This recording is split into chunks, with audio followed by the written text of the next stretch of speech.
like I'm floating through the air. Warahmatullahi wabarakatuh. Welcome back to my YouTube channel Lina Erliana. Nah, di sharing is caring kita hari ini ngomongin apa dan bersama siapa? Di sini kalian sudah bisa lihat, di sini ada Kak Ai. Apa kabar Kak Ai? Alhamdulillah baik Ibu. Udah lama banget nggak ketemu ya. Sapa Sapa dulu adik-adiknya nih. Hai semuanya. Angkatan berapa? Nama lengkapnya? Aku Aisyah Rani, biasa dipanggil Kak Ai. Mungkin kalian nggak tahu orang di balik Mars 14. Iya, betul. Iya itu.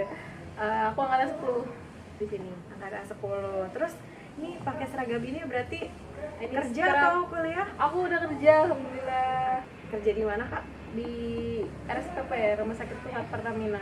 Oke, nanti kita akan bahas lebih lanjut ya. Nah, mungkin Ibu review lagi. Jadi di sini kita akan sharing is caring bersama dengan Kak Ai. Ya, Kak Ai ini kalau kalian tahu lagu Mars 14 itu Kak Ai yang ciptain ya pada saat tahun berapa ya waktu itu ya Kak? Itu aku pas kelas 11. Pas kelas 11 ya. Pas Waktu itu 2012. kayak lomba ya. Awalnya kan lomba. Awalnya lomba terus cipta lagu, terpilih. terus menang juara 1, dikasih tantangan lah sama Bu Ati, guru BK waktu saat itu, untuk bikin Mars 14 karena 14 belum punya Mars. Belum saat ada itu. pada saat itu. Buatlah prosesnya bikinnya sih cepat Bu, cuman beberapa hari. Cuman prosesnya agak lama. Iya, terus akhirnya lagu itu dipakai sampai Sampai sekarang, sampai saat ini. gitu. Jadi kalian tahu ya mengenal Kak Ai. Nah, kemudian Kak Ai ini adalah lulusan dari D3 Ilmu Keperawatan ya Kak ya, Betul. di Poltekkes Jakarta 3 gitu. Nah, dan for your information juga bahwa sebelum wisuda ya Kak ya, sebelum Iya. wisuda Kak Ai ini udah kerja, Udah disuruh kerja. Iya, udah disuruh Udah kerja. dipanggil rumah sakit yang darurat COVID di Bekasi. Oh, Karena di Bekasi kan butuh banget.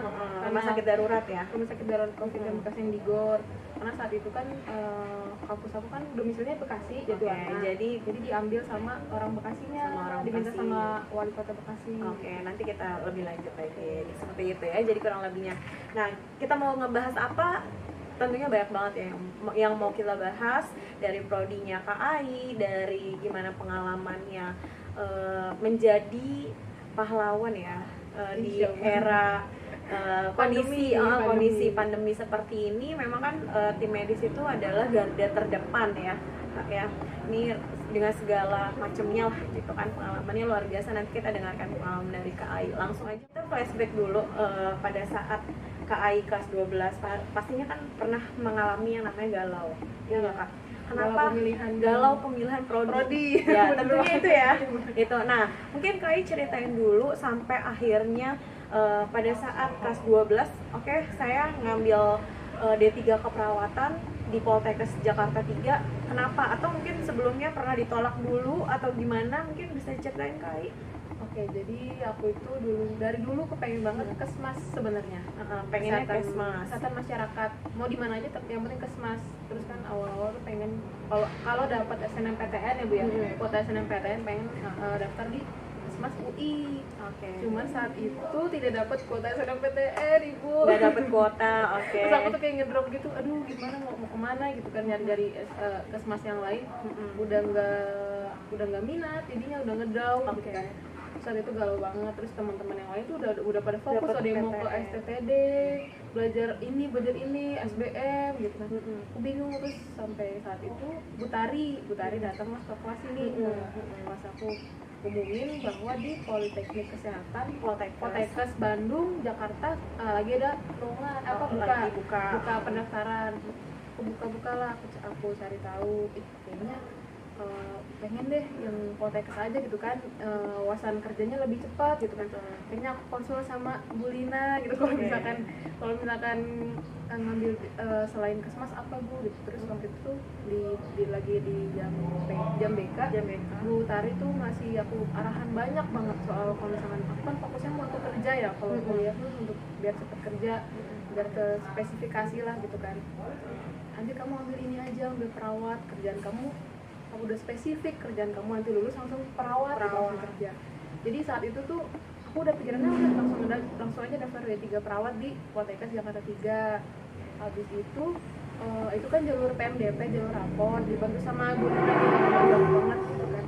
Terus udahlah aku ngurusin berkas semuanya, aku urusin sampai saat itu pengumuman itu sebelum ada pengumuman ini ya Bu, SNM SBM nggak salah. SBM tuh. Jadi aku tuh udah alhamdulillah aku udah diterima di Poltekkes sebelum ada jalur pendaftaran SBM. Jadi saat itu aku nggak pernah punya buku SBM tuh nggak pernah, belajar SBM tuh nggak pernah, karena aku udah alhamdulillah udah terima di Poltekkes. Dan pada saat D3 itu perawat gitu. pada saat itu di Poltekkes itu kan kita habis seleksi administrasi ada tes kesehatan, Tes ya, Kak, kesehatan, ya? ada tes psikotes Psikotes juga. dan Jadi lain-lain. jadi nggak cuma kita ngedaftarin jalur rapot terus ngirim rapot terus udah diterima, nggak kayak gitu, tapi prosesnya juga Prosesnya panjang. ada 3. Dan alhamdulillahnya Kak Ai keterima ya. Keterima, dan itu lancar aja gitu, nggak ada Iya. halangan apa ya. Jadi nggak dari sini ditolak terus daftar yang lain tuh nggak gimana gitu. Jadi pokoknya langsung ya. Langsung aja udah lancar banget, karena sebelumnya udah nangis udah galau mau kemana ini kuliah mau kemana bingung. Mungkin nangisnya pada saat itu pada saat nggak dapet kuota ya. Iya, pada saat nangisnya nggak dapet mungkin kuota, gitu aja. Dan mau SBM pun kan, kalau SBM kan Univnya jauh-jauh gitu. Iya, Ada Unpad, Undip segala macam, dan sama orang tua tuh nggak disuruhin. Kalau yang jauh-jauh, Iya, dan alhamdulillahnya dapet. alhamdulillahnya dapat jodohnya di Poltekkes Jakarta 3 di Ya, Bekasi. Iya, Iya, itu di Pondok Melati ya. ya, daerah di sana. dekat Pondok Gede sana. Di Pondok Gede. Nah, karena memang udah kayak fokusnya apa nih, pengen kerja, pengen apa gitu kan, Iya. udah jelas gitu kan. Nah, kemudian Kak setelah Kak Ai udah masuk nih, diterima di Poltekkes Jakarta 3 jurusan D3 keperawatan, gimana pengalaman kuliahnya Kak? Atau suka dukanya sebagai perawat gitu, sebagai calon perawat. perawat Saat itu ya, pada saat saat lagi kuliah. kuliah. Kalau saat kuliah itu tahun-tahun pertama antusias. Tahun pertama perawat nih gitu tahun kan. pertama. Iya, antusias gitu kan. Foto-foto pakai stetoskop gue antusias lah. Karena kalau di D3 itu pertama perawat ya Bu ya. Satu semester kan 6 bulan. Semester awal itu belajar 3 bulan, 3 bulannya lagi praktek di lab. Tapi kalau semester 1 itu masih di lab. Semester 2 sama, belajar 3 bulan, 3 bulannya lagi praktek, tapi udah ada di rumah sakit. Udah turun ke rumah sakit. Enaknya D3 itu kita 50% belajar di ruangan, 50% di lapangan. Terutama di rumah sakit gitu. Makin naik semester, semester 4, semester ke atas, belajar cuma 2 minggu. Belajar di ruangan di kelas cuma 2 minggu, makin dikit banget. Belajar di kelas 2 minggu, habis itu 2 bulan di lab, sisanya 4 bulannya itu di lapangan, di rumah sakit. Dan rumah sakit itu muter. RSUD Bekasi, RSUP Persahabatan, RSCM Cipto Mangunkusumo, Rumah Sakit Marzuki Mahdi. Rumah sakit kita kan muter, jadi kita di kebagian seluruh rumah sakit di Jakarta. Kalau yang aku dapat itu di Persahabatan, di Bekasi, RSUD Bekasi, Rumah Sakit Jiwa Marzuki Mahdi Bogor, Rumah Sakit Cipto sampai ke Bogor. Cipto Mangunkusumo aku selalu bisa dapat di Cipto. Yang kasusnya tuh padat banget. Habis itu puskesmas yang ada di Jakarta Timur sih terutama. Itu pas kuliah ya Kak? Kuliah, selama kuliah tuh pokoknya kita harus terjun ke Lapangan. lahan, terjun ke lahan. Gimana caranya kita untuk berbaur sama dunia kerja gitu. Kalau D3 perawat tuh gitu. Berarti ini ya Kak, kalau bisa digambarkan tuh benar-benar kuliah tuh rasa udah kerja rasa udah sebenarnya. kerja. Ya. Bedanya kita belum digaji aja. Belum digaji. Capeknya sama. Belajarnya belajarnya cuma dikit, kerja yang gimana. Belajarnya langsung bener-bener di Iya, lapangan. karena kalau kata dosen-dosen aku tuh belajar sesungguhnya itu saat kita udah terjun Di dunianya ya di dunia langsung gitu. Kalau teori kan di ruangan mungkin kan sambil belajar di ruangan. Lalu apa Kak kendalanya yang Kak Ai dapatkan selama itu tadi? Kuliah. Kuliah. Sebenarnya untuk kendala tuh lebih ke jam kuliah. Apa tuh? Jam kuliah aku tuh mulai awal masuk jam 8, selesai tuh jam 16 gitu kan. Jam Itu 4 sore. Itu sesuai jadwal. Tapi karena kendala dosen-dosen sering keluar segala macam, kadang dosen ada yang jam 10 masuk, dia nggak mau karena ada urusan di luar, jadi diganti jadwalnya. Jadi saat itu hari itu juga, tapi mulai jam 7 malam. Jam 7 Jam 7 malam ke kampus. jadi kami nggak pulang, tetap di kampus. Jadi bisa 12 jam di kampus, Oh gitu. 12 jam lebih gitu. Itu yang Berarti- kalau teori. Itu teori. Itu Itu berarti teori. posisinya ibaratnya Datang sekalipun di ruangan, nggak dia ada harus dosen, siap 24 jam. siap 24 jam. Tapi kalau yang aku alami sih itu padat, emang gitu tuh padat banget. Karena kan kita perawat nanti lulusnya langsung ke lahan, dituntut ilmu kita tuh harus sama, ibaratnya sama seperti dokter gitu. Iya, betul. Karena kan meskipun background cuma D3 gitu kan, namanya sistem perjalanan penyakit itu kita harus tahu semua. Jadi kita benar-benar ditekan dipadat-padatin, kuliah itu cuma 3 tahun tapi ilmunya harus sama gitu. Pelajarannya pun ya kayak gitu, agak-agak lebih mirip. Pelajarannya apa yang sulit Kak? Sulit itu mungkin lebih ke obat kali ya, Masalah obat ya. karena kan kalau perawat itu belajar tentang gizi juga, belajar farmasi juga, belajar ada fisika juga, belajar kimia juga. Jadi bisa dikatakan keperawatan ini semuanya belajar ya. Semuanya belajar. IPS pun ada. IPS apa nih? Terlebih itu psikologi. Psikologi. Karena kan perawat ada perawat Sosial. jiwa. Betul. Perawat jiwa itu dia main di sistem psikologinya pasien. Oke. Jadi semuanya mencakup Semuanya ke sana. mencakup, Dan semuanya mencakup. kuliah 3 tahun aja udah rasa kayak kerja ya Kak ya, 24 jam Waduh, kita itu udah siap parah gitu ya. banget. Oke. Dan kira-kira kalau dari Kak Ai sendiri nih, apa ya namanya ya, merasakan atau mengalami pengalaman itu gitu, apa yang Kak Ai rasakan? Mungkin pernah nggak sih ada kayak di titik jenuh, bosen atau gimana Iya. gitu? Mungkin semua jurusan sama, kalau yang titik jenuh itu pertengahan tahun tuh. Betul. Karena 3 tahun kuliah, di tahun kedua tuh paling berat, paling berat. Namanya lebih sering ke lahan, tapi presentasi kayak tugas-tugas harus ditekan juga gitu. Saat itu tuh pernah kita lagi praktek di lahan gitu. Tapi saat itu juga ada jadwal presentasi. Saat itu juga ada jadwal ujian lisan di kampus. Jadi bolak-balik gitu. Dan belajarnya juga Jadi belajarnya tuh lebih buyar karena terlalu padat. Terlalu padat gitu jadwalnya. Jadi setiap hari tuh kalau di kampus itu tiap minggu ganti fase. Misalkan minggu ini fase anak, Senin, Selasa, Rabu, Kamis praktek biasa ke pasien, Jumatnya ujian. Gitu. berarti padat banget, nggak ada Nggak ada salah sama Nggak sekali. ada salah. Jumatnya ujian ini, ujian kami itu ada 3 Bu. Apa ujian? Kalau ujian tulis kan di UAS gitu kan ya. Iya. Kalau kami di lahan tuh ujian tulisnya tuh laporan, ujian lisan. Jadi pertanyaan langsung sama dosen, sama dosen, sama kepala ruangan. Pertanyaan lisannya berkaitan dengan kasus pasien, Kasus dengan pasien. perjalanan kasus pasien. Oke. Ujian lisan sama satu lagi ujian tindakan. Oke. Ujian tindakan itu jadi setelah ujian lisan kami ditanya-tanya diwawancara soal pasien, yuk turun ke langsung temuin pasiennya, langsung ganti balutan, pasang kateter, pasang infus gitu. Ujian kami ada 3.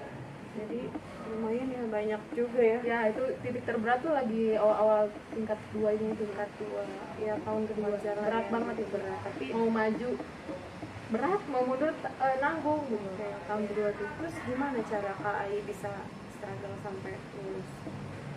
sebenarnya sih nemuin teman-teman yang frekuensi satu frekuensi sama-sama stres gitu kan, terus mikirnya tuh Saling tahu- memotivasi. ya saling menguatkan sih sebenarnya betul. kalau gitu tuh, karena kalau kitanya sendiri nggak punya teman, beratnya tuh berasa banget, Berat sendirian berat gitu ya. sendiri gitu. Kalau punya teman kan dibawa enjoy, dibawa happy, diajak makan-makan keluar atau nyari coping lah, untuk coping stres sendiri. Stres ya. Betul.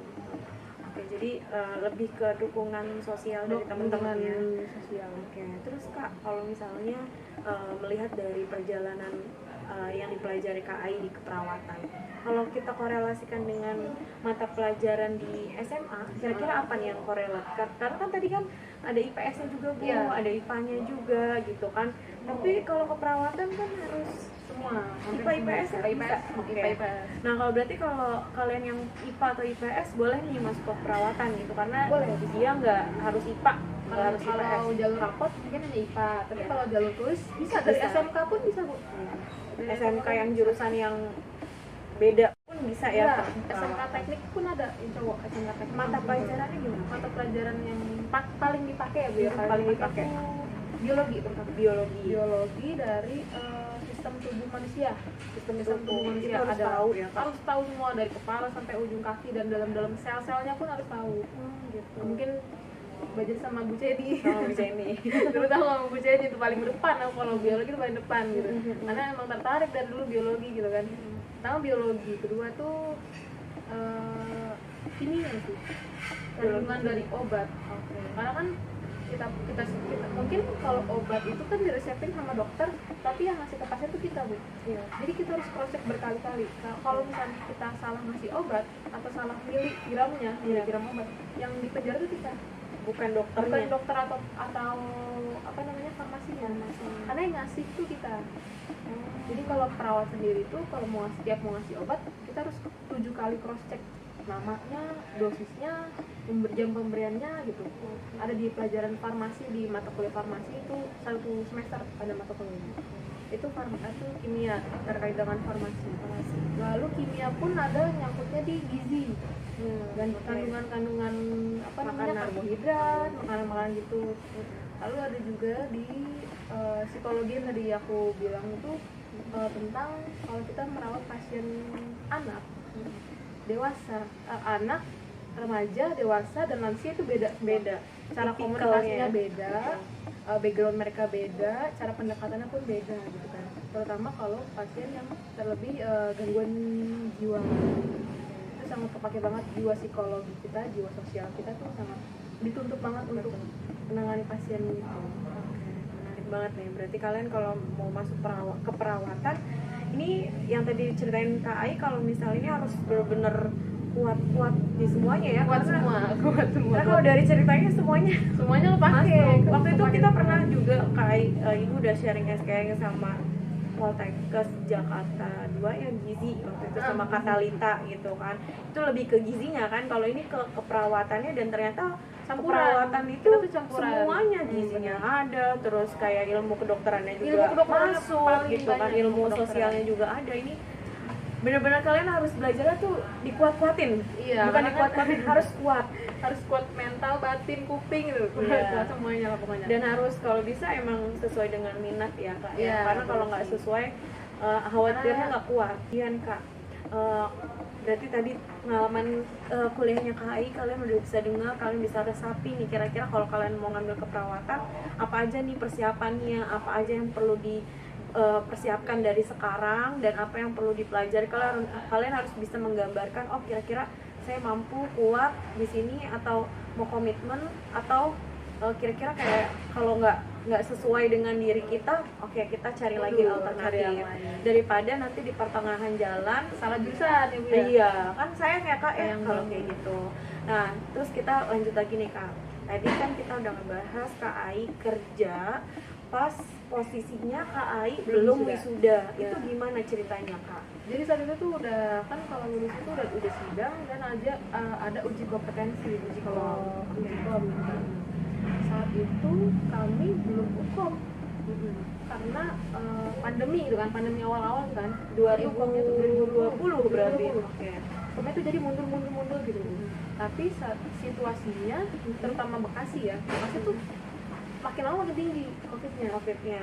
Nah, kami butuh pihak dari wali kota terutama. Kami butuh tenaga baru tambahan sebagai volunteer. Volunteer untuk merawat COVID. Carilah yang ternyata yang terbaik itu kalau misalnya dari 3 perawat yang bisa langsung terjun ke masyarakat tuh dari Poltekkes Jakarta 3. Diambil lah berapa orang, 15 orang gitu. Kami juga sebenarnya bingung Bu, karena ini belum ada ijazah, belum lulus UKOM gitu kan. Kalau lulus UKOM itu kan nanti ada surat izin kerja. Kami belum ada. Pada saat itu Jadi ibaratnya kami tuh tenaga darurat kerja di Bekasi.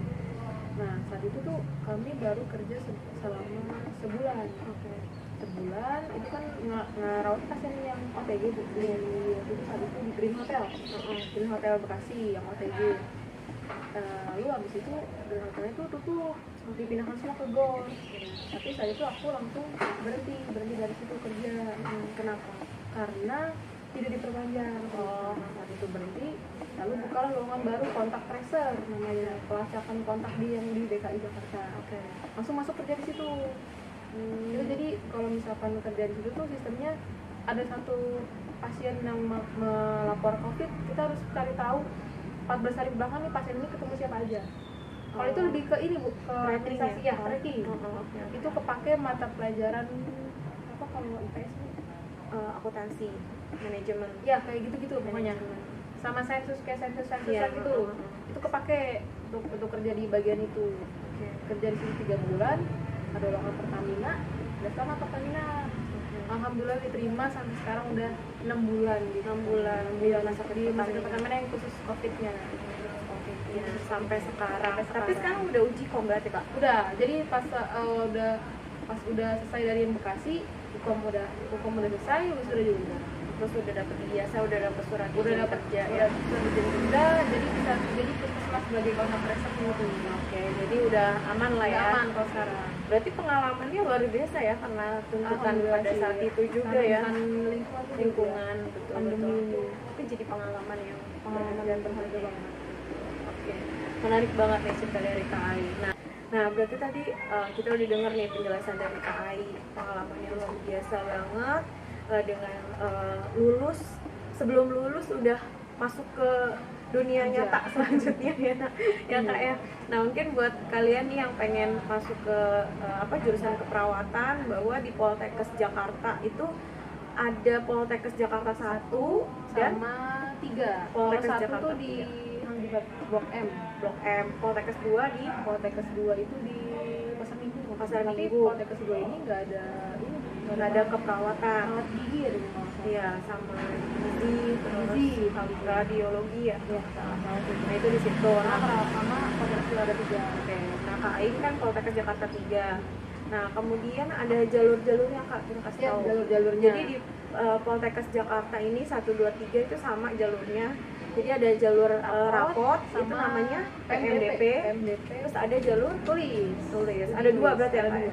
Ada 2, jadi jalur rapot sama jalur tulis. Kalau kalian merasa nilai rapotnya memenuhi syarat, kalian bisa ikutin nih jalur rapotnya. Kalau misalnya nggak gagal di jalur rapot, kalian bisa ikutin di jalur Lagi tulisnya. tulis, bisa dua Dan kali. dengan, biasanya gini, kalau dengan pilih jurusan yang sama di jalur tulis itu lebih berpeluang. Iya sih, biasanya. benar. Gitu ya. Iya, benar. Mungkin itu. Kemudian Kak, ada nggak yang mau disampaikan sama adik-adiknya, tips atau pesan buat adik-adiknya yang masih galau nih pilih jurusan gitu, atau mungkin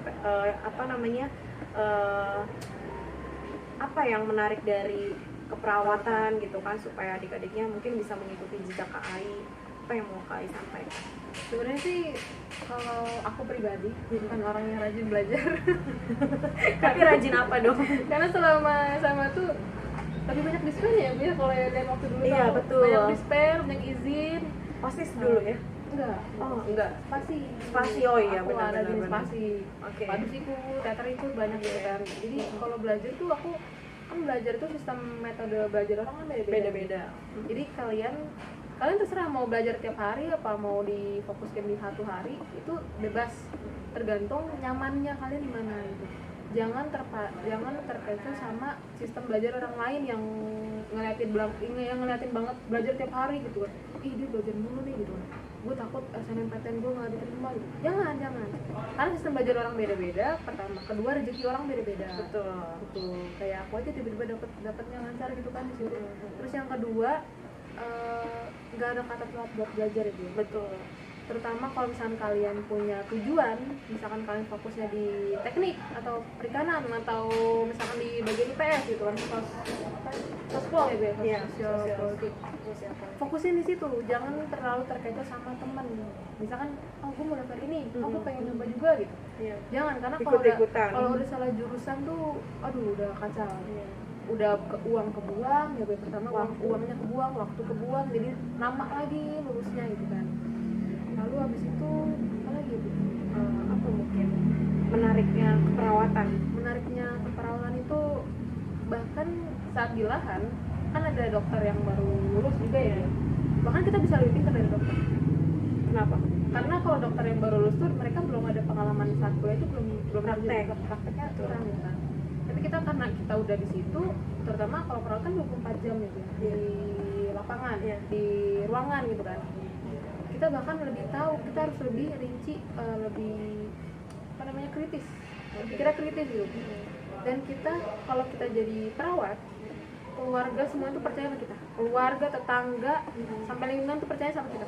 Sampai ibu waktu itu nelpon ya. Iya, ibu Lina pernah nanya sama Ibu obat. sakit. Semua kita mau kita ada dimanapun, saat orang sekitar kita yang tahu kita mereka lagi sakit, yang dihubungin kita. Iya. Dipercayain gitu, meskipun Dari kita segi obat, dari segi gimana, segi apa namanya terapi selanjutnya gimana, nih hasil lab pun aku meskipun lagi kerja di sini ada simpro, kalau dong sakit tuh fotoin hasil lab, ini apa tolong maksudnya? bacain gitu, padahal di sini ada hasilnya, ada tinggal rujukannya berbuat, tapi percaya ke kita gitu. Jadi lebih ke berguna untuk keluarga juga sih gitu, kalau kita jadi perawat gitu. Bermanfaat, ilmunya bermanfaat buat keluarga, Iya. orang lain dan Orang lain dan sekitar. lingkungan Gitu. Oke, itu mungkin menariknya kalau kalian mungkin galau, kalian tadi dengerin 3 tips dari KAI. Terus kalau misalnya pengen ngambil jurusan, kenapa harus ngambil jurusan keperawatan, mungkin tadi menariknya itu gitu ya Kak ya. Karena kalau ibaratnya kalau perawat itu bukan dunia aja, 50% dunia, 50% akhirat. Insya Allah. Insya Allah, amin ya Kak Insya ya. Allah. Mudah-mudahan lelahnya itu jadi lilah, Iya. dibalas Amin. ganjarannya tuh pahala. Terutama saat lagi pandemi ini kan. Betul betul. Ini Kita bener-bener 8 jam nggak Oh iya? makan. Gimana Kak itu pengalamannya Kak?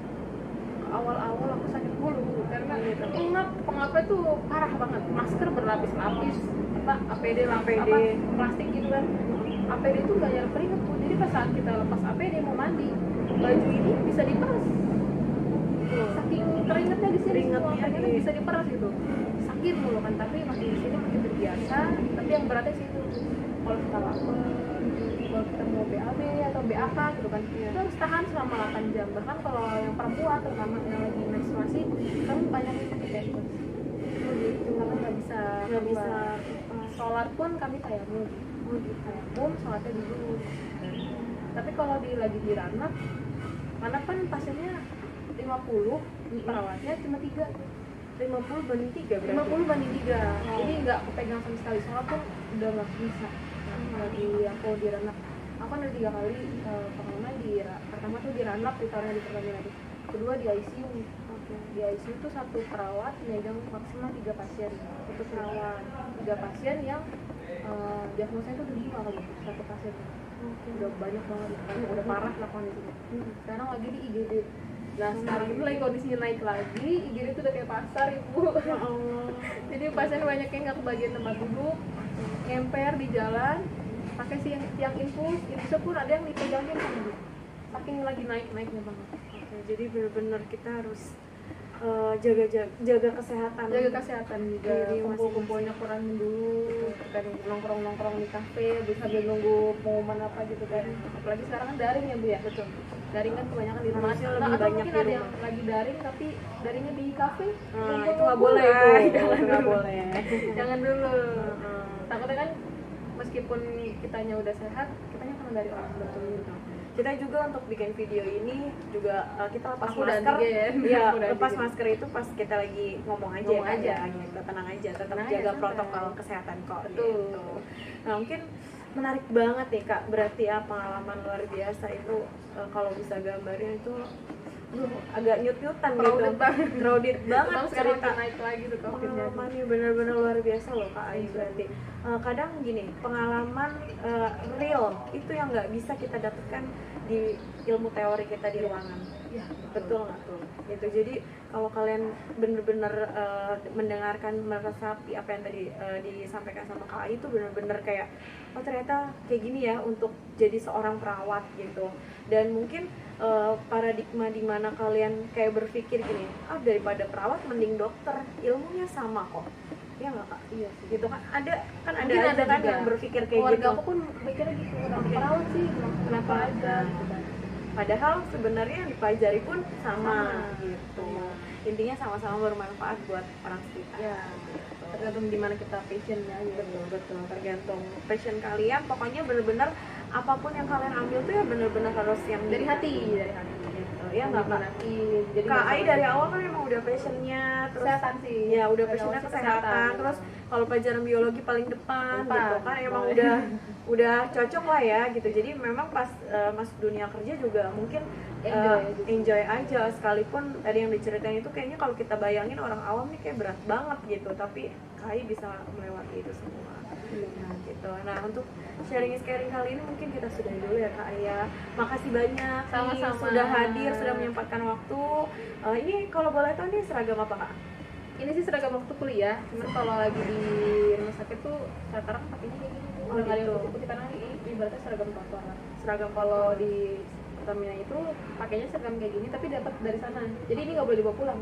oh Pak dalamannya ini, lalu luarnya kita pakai APD level 3 yang berlapis-lapis. berlapis-lapis. Pulangnya pas mandi ini dibuang, APD-nya dibuang, lagi baju bebas. Oh, Jadi datang kita pakai baju bebas, baju bersih. baju bersih. Oke. Gitu. Nah, pokoknya mudah-mudahan apa yang tadi disampaikan sama Kak Ai bisa memberikan inspirasi buat kalian dan bisa memotivasi kalian buat nggak galau lagi pilih jurusan. Dan Betul. mungkin kalau yang pengen udah interest banget ke perawatan juga makin interest banget gitu, makin banget pengen nggak sabar belajarnya. Apa namanya, itu lebih bagus ya Kak ya. Iya. Gitu. Dan mungkin kalau kalian yang pengen tanya-tanya nih sama Kak Ai, mau sharing gitu, Kak Ai juga Terutama ada jurusan Instagramnya. kesehatan kali Nah, ya. terutama tentang jurusan kesehatan, mungkin kan nggak cuma keperawatan doang ya Iya, Kak ya, benar. tapi mungkin Kak Ai bisa kasih Bantu. informasi, bantu kasih informasi tentang jurusan lain di luar keperawatan yang Kak Ai tahu, nanti bisa dijawab. Nanti kalian bisa follow aja di Instagram Kak Ai ya, di apa? Isahrab nanti ditulisin Ya apa, pokoknya ada di sini, nanti Nah, kalian pokoknya bisa ada. follow Instagramnya Kak Ai, bisa DM dulu Kak, mau tanya-tanya nih jurusan kesehatan yang mungkin prospek kerjanya bla bla bla bla. Jadi kita nggak bahas prospek karena udah kebayang ya, udah kebayang langsung. keperawatan itu jadi apa, karena ya itu Spesifik, ya, karena spesifik jadi perawat perawat spesifik gitu. Jadi mungkin gitu ya Kak Ai ya. Udah, ada yang mau disampaikan lagi? Closing statement cukup? Oke. Berarti untuk sharing is caring episode sekian ya, Ibu nggak tahu nih. Ibu udah banyak Udah banget banget episode sharing is caring. ntar Oh ya, belum. Ya, sharing is caring bersama dengan Kak Ai. Dari dulu, mungkin jangan lupa Kak Ai like, comment and subscribe. ya. Makasih semua yang udah nonton. See you next video. Assalamualaikum. pain I felt is paid for.